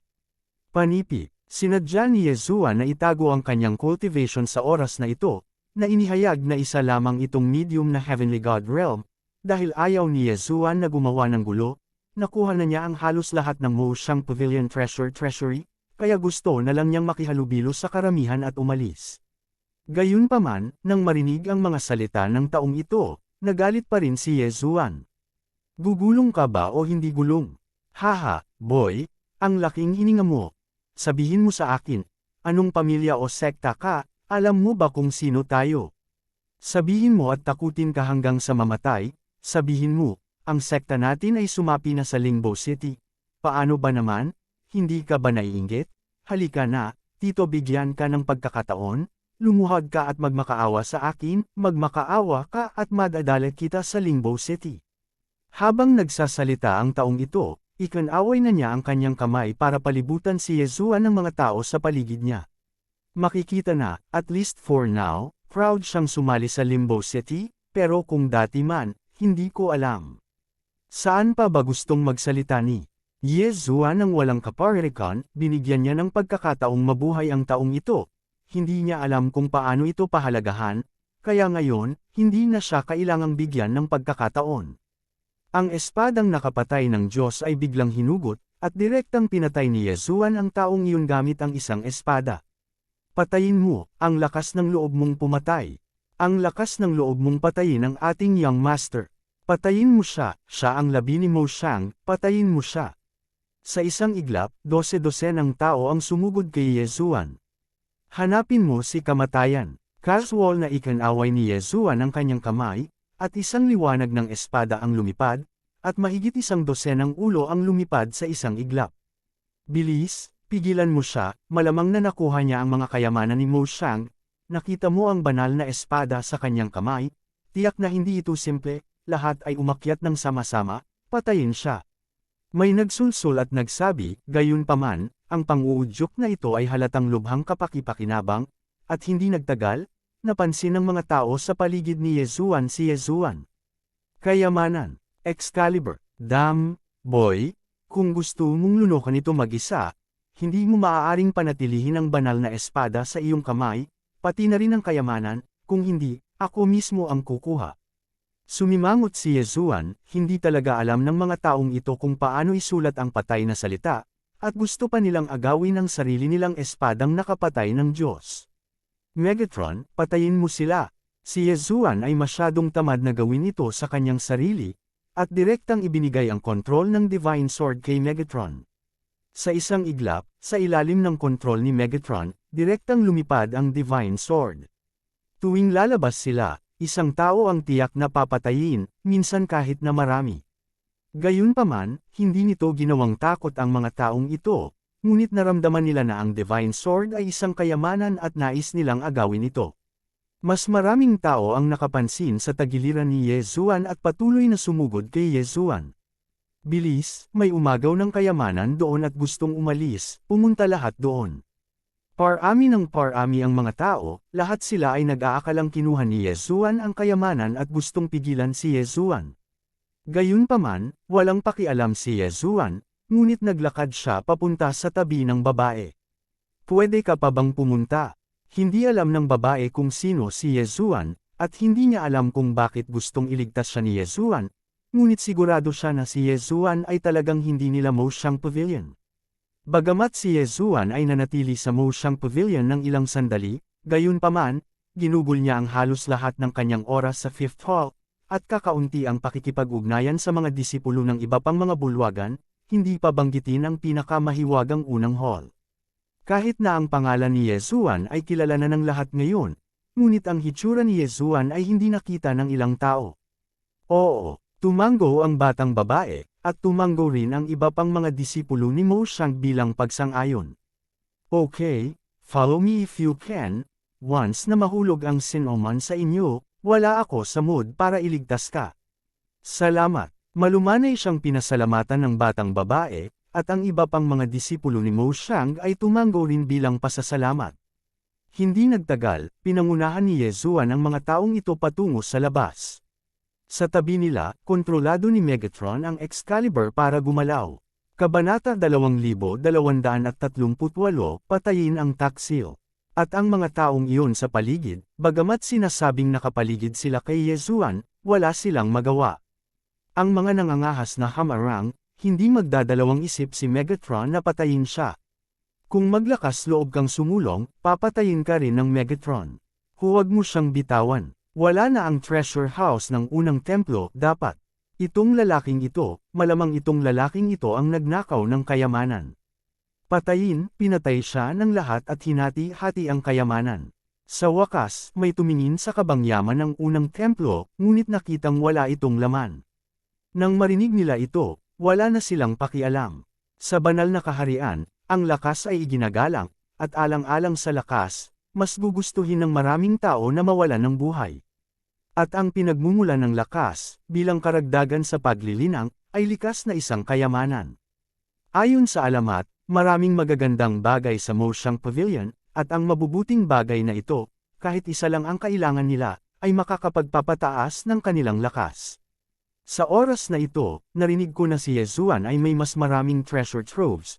Sino ba ang hindi gustong patayin si Yezuan at agawin muli ang mga kayamanan? Bigla na lang, ang mga tao sa paligid ni Yezuan ay sumugod kay Yezuan na parang mga gamo-gamo sa apoy. Ang mga sigaw ng pagpatay ay patuloy na umalangaw-ngaw. At ang espada ng pagpatay sa mga Diyos ay sa wakas ay nagsimulang maging abala. Thousand Beast Sword Squire, makakalabas ka rin. Gamit ang isang kaway ng kamay ni Yezuan, lumitaw ang Thousand Beast Sword Attendant, na sinamahan ng 1,000 God-level mounts, syempre. Pinamunuan ng Thousand Beast Sword Squire ang mga bundok sa antas ng Diyos, binabantayan ang paligid ni Yezuan, at ang mga taong iyon ay patuloy na umaatake. Gayunpaman, gumagana ba ito? Naglakad si Yezuan patungo sa harapan na parang naglalakad, sa tabi niya, ang Divine Sword ay patuloy na lumilipad, at ang Thousand Beast Sword Attendant at ang God-level mount ay sumusunod din sa kanyang mga yapak habang hinahanap ang kabisera. Gayunpaman, sa paglipas ng panahon, sa wakas, ang mga malalakas na tao ay nagsimulang lumitaw. Sa oras na ito, huminto ang dalawang powerhouse ni Zuanshen sa harap ni Yezuan. Ang Zuanshen Realm, kabilang sa daan-daang mga kaharian, ay itinuturing na ang pinakamakapangyarihang pag-iral, at ito na ang pinakamataas na pag-iral ng isang clan o clan. Ganoon din sa dalawang lalaking ito, na parehong pinuno ng isang pangkat. Anak, ibigay mo ang nasa kamay mo, kung hindi, hindi ka na makakalagpas. Itinaas ni Yezuan ang kanyang mga mata at sumulyap sa kanilang dalawa. Ngunit hindi siya nag-abala na magsalita ng walang kaparirikan, itinuro ito ng basta-basta, at pagkatapos ay sinabi, mamatay. Panipi, sa oras na ito, ang ginamit ni Yezuan ay ang 6 na karakter na mantra. Ang kapangyarihan ni Zuan Ao ay biglang sumabog, at hindi alam ng lalaki kung ano ang nangyayari, at ang kanyang pagkadyos ay nabasag at direktang nahulog. Ang kapangyarihan ng 6 na karakter na mantra ay sapat na upang patayin ang sinumang mas mababa sa lakas ni Yezuan sa isang iglap. Paano ito posible? Ang isa pang lalaki mula sa Zuan God Realm ay natulala, ito ay napakalakas. Kaya niyang pumatay ng mga tao gamit ang isang daliri ng kanyang kamay, paano siya magiging napakalakas? Hindi maganda, siya si Yezuan. Biglang may umalingaw na boses. Hula. Halos kasabay ng paglitaw ng boses na ito, ang lahat ng tao sa paligid ni Yezuan ay mabilis na umatras patungo sa likuran. Yezuan, hindi siya maaaring maging Yezuan. May kahinahinalang sinabi, pero kahit nagdududa pa siya, hindi siya naglakas loob na humakbang pasulong. Narinig ko na si Yezuan ay napakabata, siya ba talaga? Mayroon ding mga nagpapahayag ng kanilang paniniwala. Hindi dapat, si Yezuan ay maaaring maging City Lord ng Lingbo City, kahit anong sabihin mo, ang lakas ay napakalakas din, isang binata, kahit gaano siya katalento, hindi ito masyadong malakas, tingnan mo siya, ito ay ang Heavenly God Realm lang, hindi dapat si Yezuan. Maraming pinag-uusapan ang mga tao, ngunit anuman ang kanilang pinag-uusapan, walang nang ahas na kumilos kay Yezuan. Bahagyang kumulat ang mga sulok ng bibig ni Yezuan, hindi niya inaasahan na ang kanyang pangalan ay maaaring maging isang signboard. Naririnig lang ang kanyang pangalan, ngunit hindi nagkukumpirma nito, ang mga taong ito ay natakot ng ganito. Mayroong libu-libong tao sa paligid ni Yezuan, hindi banggitin ang libu-libo, ngunit isang pangalan lamang ni Yezuan ang dahilan kung bakit ang libu-libong tao na ito ay hindi nang ahas na gumawa ng hakbang. Sa ganoong lakas, natatakot ako na mayroong daan-daang mga kaharian dito, at walang natitira. Huwag kang matakot, si Yezuan ang City Lord ng Lingbo City, paano siya nakarating dito? Kung talagang interesado si Yezuan dito, matagal na siyang nagpadala dito, kaya siguradong hindi si Yezuan ang taong ito. Gayunpaman, ngayon lang, gamit ang isang daliri ng kanyang kamay, nagawa niyang pumatay ng isang powerhouse sa Zuan God Realm, hindi si Yezuan. Sino pa kaya ito? Kung hindi ka naniniwala dito, pagkatapos ay maaari kang umakyat. Ang lahat ay patuloy na nagsasalita, ngunit walang nang ahas na pumunta sa libu-libo. Hindi nag-abala si Yezuan na makipagkita sa mga taong ito ng regular, kaya mabuti para kay Yezuan, mas mabuti kung hindi kikilos ang mga taong ito, kung gayon hindi magiging tamad si Yezuan na pumatay. Gayunpaman, ang mga ideya ay maganda at makatotohanan, ngunit hindi sila naaayon sa mga ideya. Mapapatunayan ng matandang lalaki na hindi siya si Yezuan, dahil nakita ng matanda si Yezuan. May dumating na boses, Superior Mystery God Realm, isa talaga itong high-grade Zuan God Realm. May mga tao talaga mula sa high-grade Zuan God Realm na lumilitaw dito. Mali, ang kanyang mga mata ay mali, ang taong ito, kilalanin ang kanyang sarili, siya ay taga Limbo City. Nagulat si Yezuan, hindi ko inaasahan na may mga tao pa pala sa Limbo City na nag-iisip tungkol sa kanilang sarili. Damn it, manghihiram ka ba ng kutsilyo para pumatay ng tao? Gayun din, ang lakas ni Yezuan ay hindi malakas, ngunit ngayon, siya na ang unang tao sa Mo-100 Realms, kaya natural na may isang taong sumilip sa kapangyarihan sa kanyang mga kamay, at natural na may gagawa sa kanya. Ang Limbo City ay orihinal na pinalamutian ng hindi mabilang na puwersa. Kapag may iisang kaaway, maaring magkaisa pa ang lahat, ngunit kapag natalo na ang kalaban, hindi may iwasang may tumalon. Ito ang matandang lalaki ng Juloo Sect. Ang Juloo Sect ay sumali sa Limbo City. Tila ang taong ito ay talagang hindi si Yezuan, lahat ay pinatay siya ng magkasama, at ang kayamanan ay ang ating tao. Malakas na sumigaw ang isa pang tao, walang duda na nagdadagdag lang ng panggatong ang lalaking ito, dahil bagamat umuungal siya ng ganito, hindi siya kumibo. Juloo Sect, hehe, anong Juloo Sect? Huminto si Yezuan at tumingin sa lalaki, ang kanyang mga mata ay puno na ng layuning pumatay. Sabay tayong umakyat, patayin, at ang kayamanan ay magiging atin. Gayunpaman, sa sandaling ito, walang gumagalaw, dahil si Yezuan ay agad na lumabas sa kanyang cultivation sa tuktok ng mababang Zuan God Realm, at ang kanyang tingin ay direktang nakalok sa katawan ng Superior Zuan God. Ang pangalan mo ay Juluo. Walang pakialam na tumingin si Yezuan sa lalaki. Anak, maglakas loob kang magpanggap bilang City Lord ng Yezuan, ayaw mo bang mamatay? Makikita na medyo nagpapanik din ang tao, dapat mong malaman na si Yezuan ay palaging napakahiwaga sa Lingbo City, kahit na ito ay isang tunay na kaharian ng Diyos, masasabing mapapawi siya, hanggat nakita niyang lumaban si Yezuan, alin ang hindi natatakot. Tinatanong kita, sagutin mo ako. Biglang sumigaw si Yezuan. Uminom ng may galit, kinamumuhian ni Yezuan ang mga traidor, kung hindi pa siya nakatagpo, itong Juluo sect. Baka hindi na lang pinansin ni Yezuan, dahil nagpa siya na si Yezuan na umalis. Ngunit ngayon, ang mga taong ito ay gusto pa ring magpakamatay, kung gayon, hindi ito pababayaan ni Yezuan. Ikaw, ang lakas ng loob mong kausapin ako ng ganito, ano pa ang ginagawa mong tulala? Patayin mo na, sayo na ang mga kayamanan. Natarante si Juluo, at ang mga disipulong dinala niya ay mabilis na nagtipon sa paligid niya. Ngunit mayroon pa ring ilang mga disipulo na direktang piniling umiwas, ibig sabihin, ang mga taong ito ay direktang nagtaksil sa kanya sa sandaling makita nila si Yezuan. Kabanata 2239, ang gap sa pagitan ng mga tao. Ano ang isang Juluo sect? Ako, Yezuan, nangangako sa iyo dito, kung sino ang makapatay sa kanya ay gagantimpalaan. Patuloy na kumalat ang boses ni Yezuan, direkta sa buong square, at sa oras na ito, alam ng lahat na ito talaga si Yezuan, ang Panginoon ng lungsod ng Lingbo City. Huwag mo siyang pakinggan, patayin at ang kayamanan ay sa iyo na, ano pa ang hinihintay mo? Si Juluo ay lubos na nataranta, dahil nalaman niya na nang sabihin ni Yezuan ang kanyang pangalan, ang ilan sa mga disipulo sa paligid niya ay talagang iniwan siya muli, at ang iba ay mukhang labis na naguguluhan. Biglang may sumigaw ng malakas, patayin mo ang taong ito sa harap mo, kalaban siya ni Yezuan City Lord. Patayin mo siya, siguradong gagantimpalaan ni Yezuan City Lord ang lahat, magmadali. Panipi, oo, patayin mo siya, gagantimpalaan tayo ng Yezuan City Lord, patayin. Ito ang agwat, kahit gaano kagulo si Juluo, walang pumapansin sa kanya. Ngunit nang pasabugan ni Yezuan ang kanyang pangalan, sa isang iglap, hindi mabilang na tao ang sumugod sa Juluo na iyon. Ang mga taong ito ay hindi natatakot sa kamatayan ng paisa-isa, at lahat sila ay bumukas ng tapang na karaniwan ay wala sa kanila. Guro, gusto mo talagang patayin ng Panginoon ng lungsod.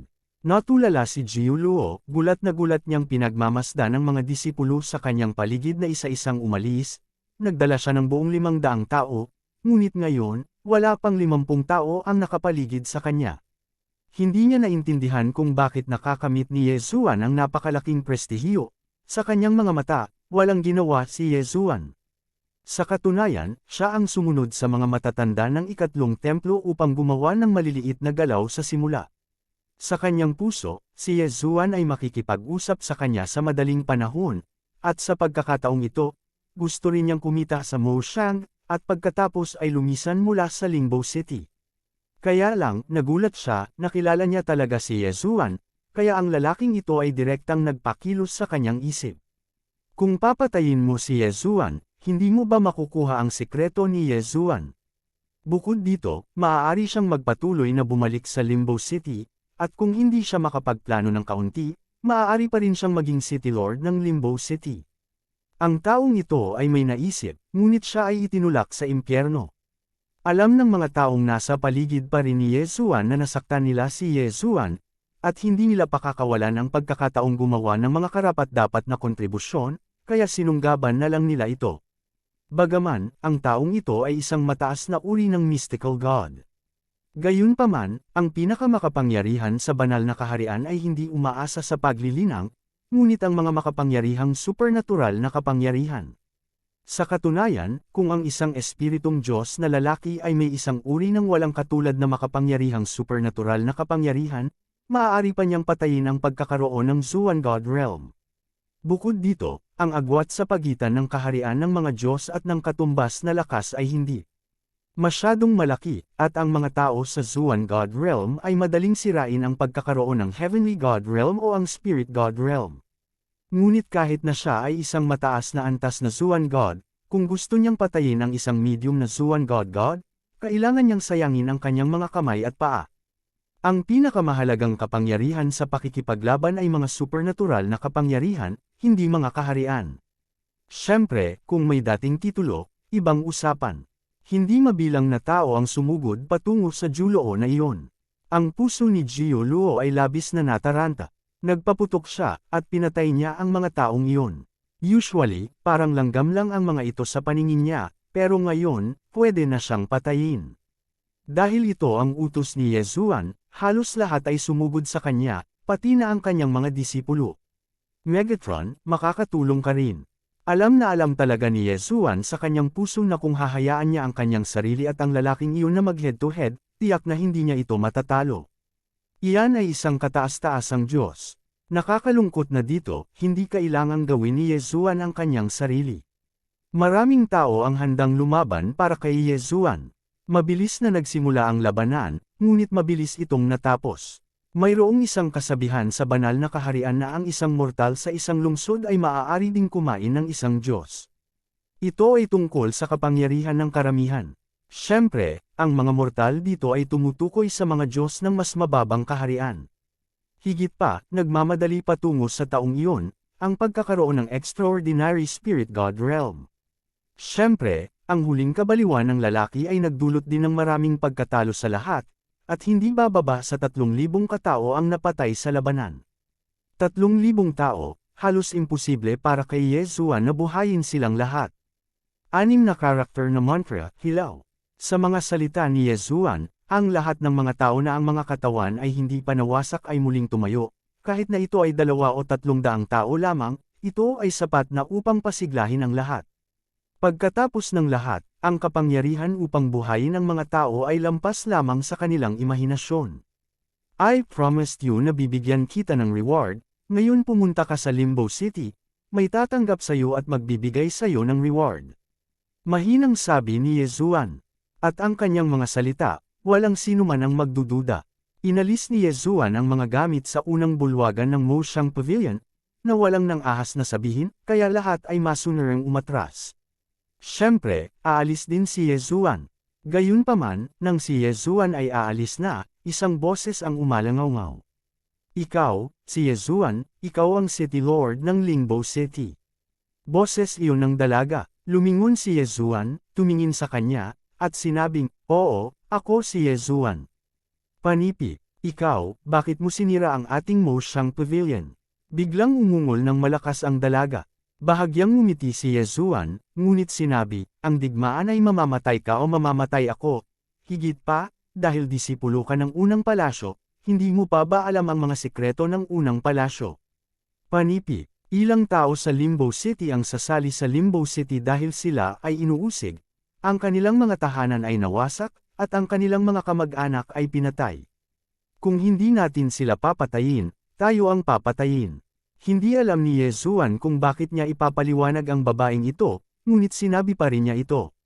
Siyempre, sa katunayan, ang babaeng ito ay malabo pa ring nakakaalam ng ilang sekreto ni Mu Shang, yung mga nakatatandang kapatid na may kahoy na mata, ang walang laman at tahimik na unang bulwagan, ang mga ito ay walang alinlangan na nagpapakita na ang unang bulwagan ay espesyal. Higit pa rito, sa huling yugto ng patuloy na pang-aapi ni Mu Shang sa maliliit na puwersa sa 100 Realms, sa mahigpit na pagsasalita, hindi na ito isang matuwid na landas. Ding, ang sistema ay nag-uudyok, binabati kita sa host para sa ganap na paglutas ng usapin ni Mo Shang at pagkuha ng kaunting walang hanggang punto. Ano ba? Ang biglaang pahiwatig ay natigilan kay Yezuan. Walang hanggang punto, ito ang palaging gustong makuha ni Yezuan, ngunit hindi siya nagtagumpay. At ngayon, biglang nagkamot ng eternal point si Yezuan, dahil hindi niya alam kung anong mga kondisyon ang kailangan para makakuha ng eternal points. System, ano ang nangyayari, itong walang hanggang punto, paano natin makukuha? Dahil nakakuha na siya ng kaunting walang hanggang punto, natural na gustong magtanong ni Yezuan.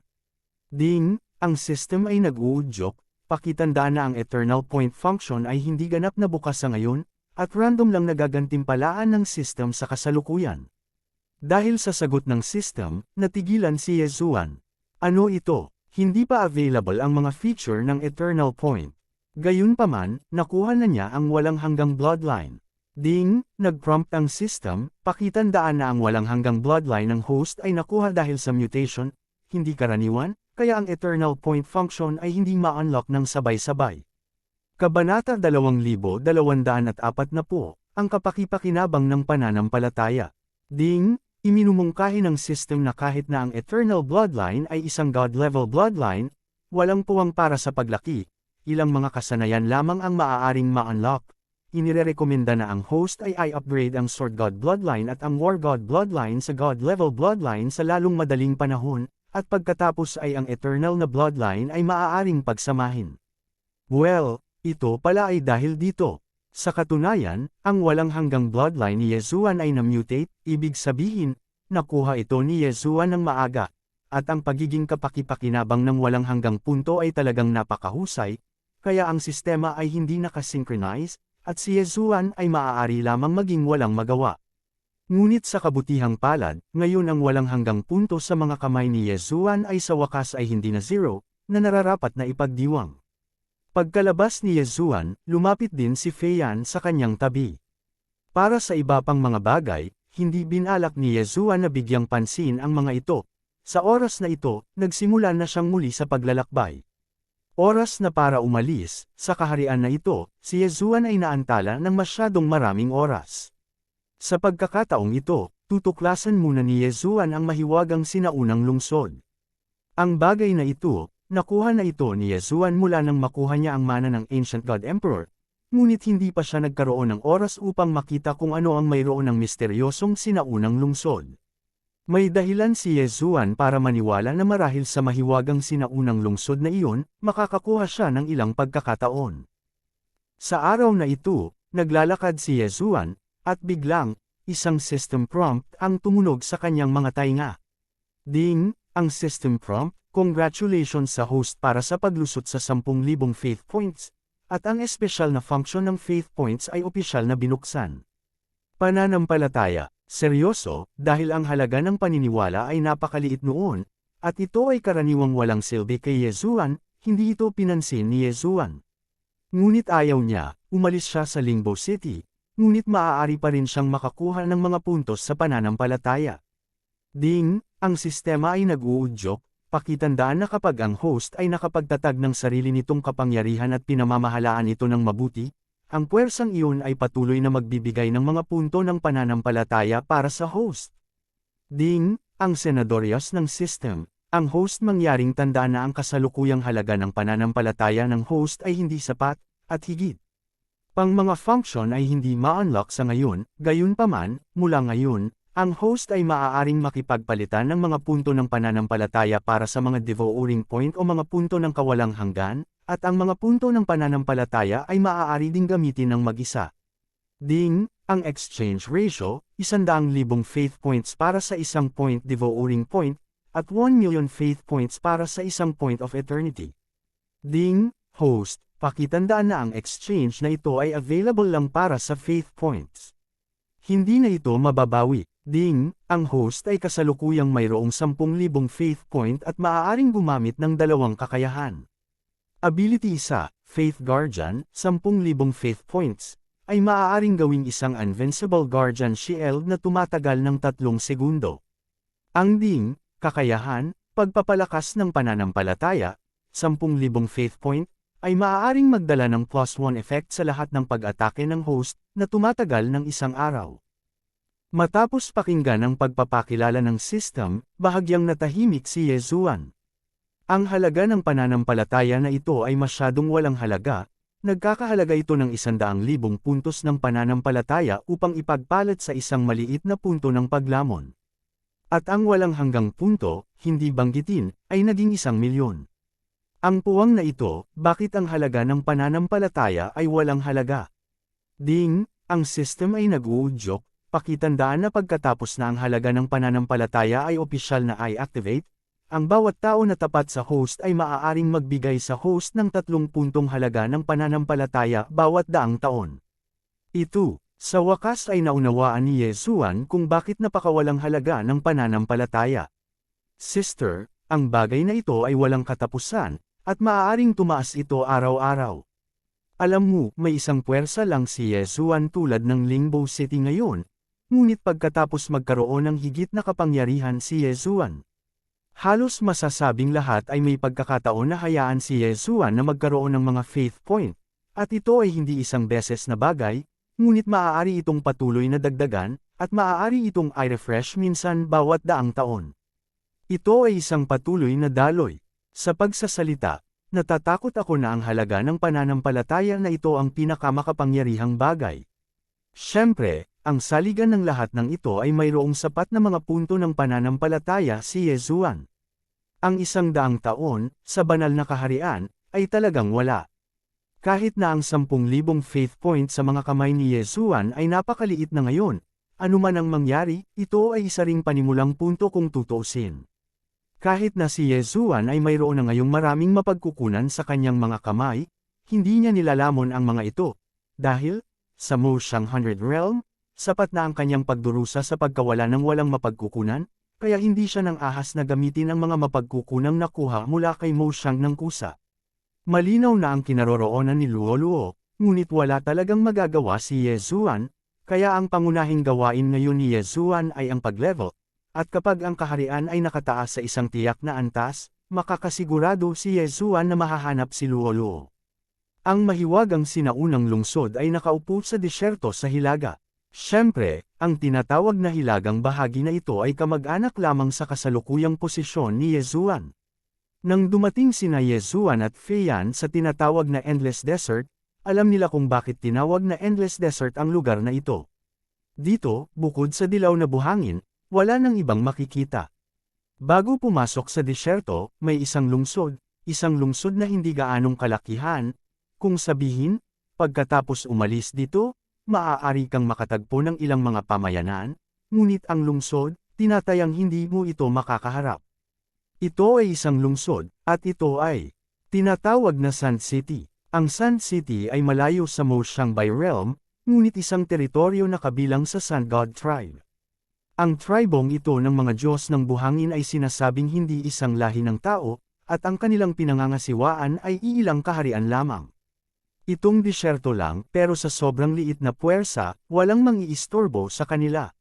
Dahil, wala silang langis at tubig na mapangisda. Sa araw na ito, nagpapahinga si Yesuan sa inang marinig niya ang isang grupo ng mga tao sa labas na direktang pumasok. Bilasan mo boss, bilasan mo at maghanda ng sapat na tubig para sa atin mula sa Divine Spring, papasok tayo sa disyerto. Hehe, naghintay saglit ang guest officer, hindi ko alam na nagmamadali na pala ang guest officer na pumasok sa disyerto, pero anong balita? Hindi mo ba alam, narinig ko na ang isang misteryosong sinaunang lungsod ay biglang lumitaw sa disyerto, at may isang taong pumulot ng maraming mga sinaunang kayamanan mula sa labas ng sinaunang lungsod. Alam mo, ito ay isang sinaunang kayamanan, hindi ito isang bagay na maaari mong isipin, at ngayon, maraming tao ang sumugod.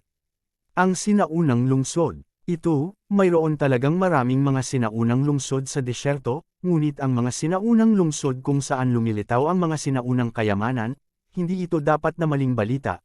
Ang aking ay bukas dito ng higit sa 3,000 taon, ngunit wala akong narinig na katulad nito. Walang magiging peke, dahil sa pagkakataong ito, ang sinaunang lungsod na ito ay hindi natural na lumitaw, ngunit ginawa ni Sharon. Sharon, ang ibig mong sabihin ay si Sharon, hindi ba, lumitaw na naman ang mga halimaw na iyon? Oh, boss, bakit ang dami mong tanong? Kung gusto mong pumunta, sabay-sabay ka, ayaw mo, huwag mong i-delay ang oras natin. Marahil ay nakikita na ang mga taong ito ay medyo nababalisa. Ang amo ay kailangang ihanda ang kanilang kailangan, at hindi siya gaanong nagsalita. Gayunpaman, ang biglaang paglitaw ng sinaunang lungsod ay nakakuha ng atensyon ni Yesuan, ito kaya ang sinaunang lungsod na hinahanap niya. Lumabas si Yesuan at lumapit sa amo para magtanong sandali. Sa pakikinig sa paliwanag ng boss, alam ni Yesuan kung ano ang nangyayari sa pagitan ng sila na ito at ng sinaunang lungsod.